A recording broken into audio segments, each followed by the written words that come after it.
Hello, everyone, and welcome back to another inspired message to you from the spirit world. Spirit world encompasses my spirit guides, my spirit team, ancestors, inspirers, my own spirit, my own higher self. And so, from my spirit to yours today, I hope that anything that comes through is something that helps propel you forward in a positive way and gets you feeling more connected to the essence of love and the essence of your own spirit and what it is that you are here to do. So I thank the world of spirit for allowing me to be of service today and being a messenger of divine love and of divine inspiration. And the first thing that the spirit world would like me to reference is a situation that happened this morning. And there's a teaching within this experience that I had with my daughter, who is, she'll be 11 in a couple months here. And so we're kind of at that in-between phase, and she's doing a theater camp right now, which she is a Leo rising, but she is very introverted and shy. She's a true introvert.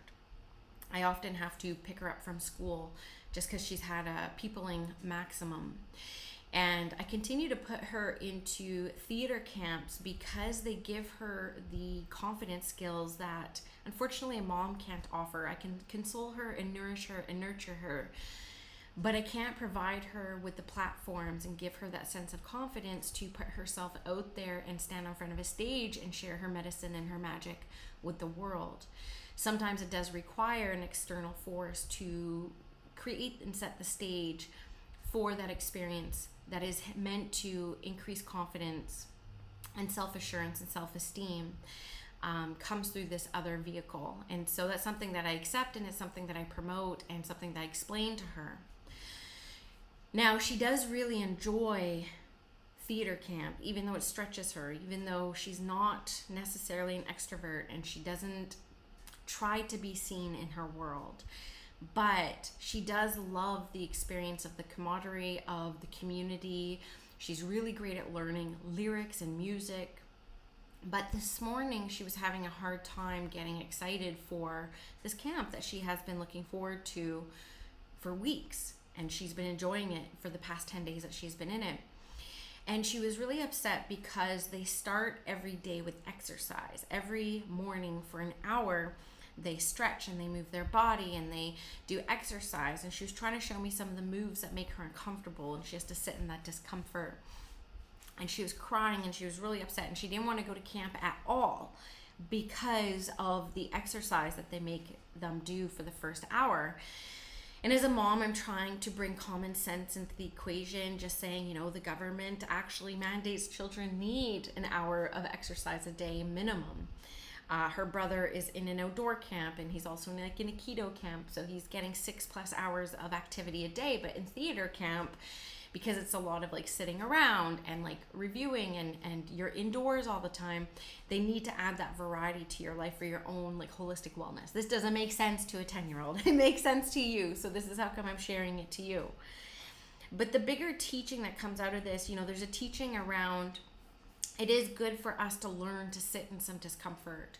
We are not meant to avoid and pacify discomfort or bypass it or skip it or try to soothe ourselves in every single moment of discomfort. That's not practical. It's not part of the human experience, but it's something that we all do. We all try to escape that discomfort, and it's interesting seeing it come up within a child. So trying to explain that, some discomfort is good, and some discomfort can ignite and spark necessary changes in the world and in your world. And so learning to thrive through discomfort is going to be paramount to sustaining, the spiritual path and what it is that you are here to accomplish.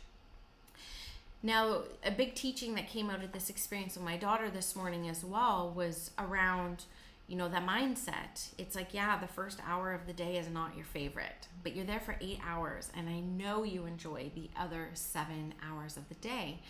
So we have to look at this from the perspective of, are we going to let an hour of our day ruin the whole experience of the day? Because we can. That's a very conscious choice that we can make. One of the few things that we have control over in the human experience is our thoughts and what we choose to focus on. Now, we could focus on many different things, and to be sure, many different things do require our focus, but we are also human beings, and we have capacity limitations. We can't really think and process and plan and navigate 10 different things at once. We can't, right? Our mind has to pick something to focus on. And depending on your priorities, those priorities might be, let's get the most uncomfortable thing done first, right? Or the thing I least enjoy done first.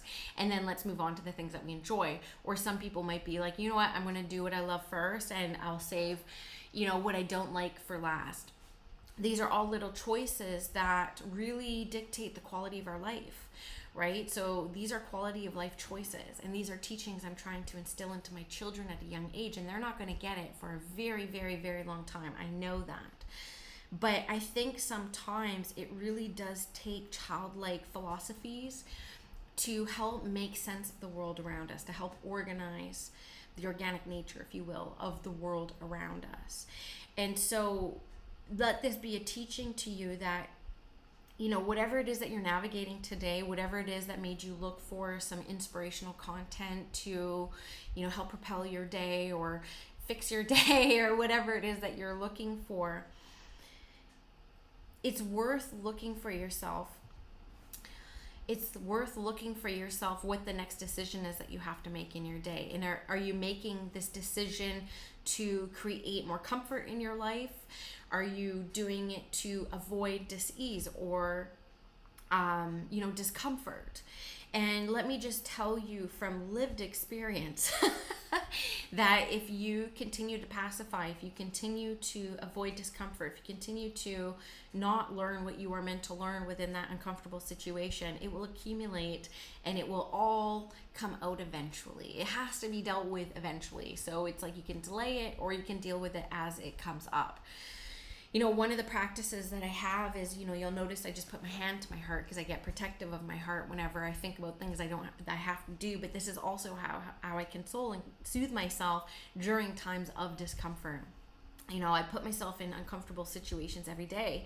Even learning intuitive skills is uncomfortable. You have to put yourself into situations to be validated and increase your accuracy. The only way to do that is to be vulnerable enough to sit in front of people, get it wrong a whole bunch of times just to know what right feels like. So, mediums, psychics, healers, space holders, all of us really put ourselves out there. And we do it despite the discomfort because we know that we are doing it for a reason, for a purpose. We were all driven to what it is that we're doing for a reason and a purpose. And so it does take us some moments of peace, of slowing down, of connecting to the body, quieting the mind. This is actually one way that I get embodied. It's a somatic therapy kind of, tapping, stomping your feet on the ground, looking around at your room. Like, these are all trauma-informed techniques on how to become back into the body, because the mind is powerful. The mind can be really powerful and it can get away from us. And let the bigger lesson in this inspired message be around, like, you get to choose your thoughts. And to find balance between like pushing something away because you don't want to deal with it because it's not comfortable, and saying, hey, am I wasting energy? Am I depleting light resources over here by focusing too much on this? I get it. I'm aware of it. I know it exists. I trust the inspiration will come in on how to remedy this. But for now, I'm going to focus on something that's going to be helpful or something that is going to advance me further along.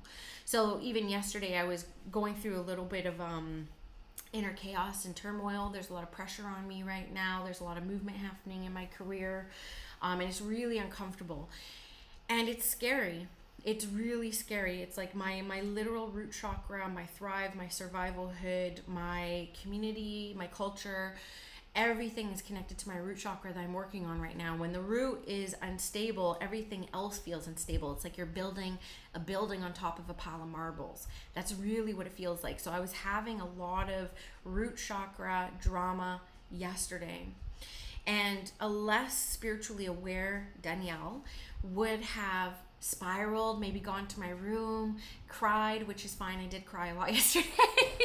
You didn't get messages yesterday. Long story. I did record them, but the sound didn't record. But I had to go through that whole process. And then it came to a point where I had to just simply say, okay, Danielle, we can sit here and we can focus on this pressure, this stress, this fire that is under you. or we can focus on something that's going to advance you along and put you on the path to the direction that you actually want to go. So I chose because in that moment, my mind was exhausted. I even didn't want to remedy the repetitive thoughts of like the doomsday prepping that was kind of coming up in my life. I didn't want to use my mind at that time to focus on something more positive. I actually used my body to focus on something more positive. So let that also be something that you can carry with you. You don't have to just like focus and think about something different. You can actually change your whole environment and your whole lived experience in that moment.